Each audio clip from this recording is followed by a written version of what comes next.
প্রিয় ভিউয়ার্স, আসসালামু আলাইকুম। আমরা কিন্তু চলে আসলাম কলমা হাই স্কুল মাঠে। আজকে মরহুম Hamidur Rahman senior city football টুর্নামেন্টের প্রথম সেমিফাইনাল খেলা অনুষ্ঠিত হতে যাচ্ছে। কিছুক্ষণের মধ্যে খেলা আরম্ভ হয়ে যাবে।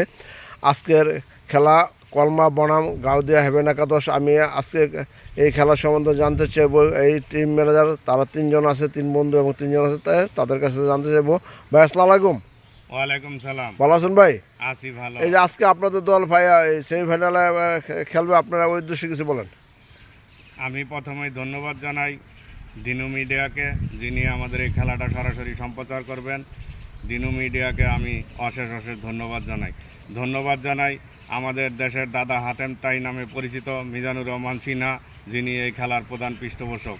আমি ধন্যবাদ জানাই হাবিবুর রহমান অপু চাকলাদারকে, যিনি এই খেলার সঞ্চালক। আমি ধন্যবাদ জানাই পরশকে, যিনি মাঠ টাট সমস্ত কিছু গুছায়া খুব সুন্দর করে আপনাদেরকে এই বিনোদনটি উপহার দিয়েছেন। আমি ধন্যবাদ জানাই আমার ভাতিজা তুহিন খন্দকারকে। আমি ধন্যবাদ জানাই আমার বন্ধু বাদলকে, এবং সেই সাথে আমি এলাকার সবাইকে, চেয়ারম্যান মেম্বার সবাইকে ধন্যবাদ জানাই তাদের সহযোগিতার জন্য। বিশেষ করে আমরা তিন বন্ধু এই খেলাটি পরিচালনা করতেছি।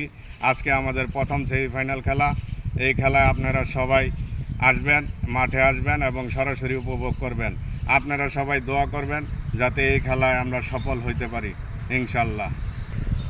ধন্যবাদ রোমান খন্দকার ভাইকে। আমরা দোয়া করব যে আপনারা যেন ফাইনালে এবং খেলতে পারেন, এই আশা ব্যক্ত রেখে বিক্রমপুর নিউজ মিডিয়ার পক্ষ থেকে সকলকে ধন্যবাদ জানাই। আসসালামু আলাইকুম।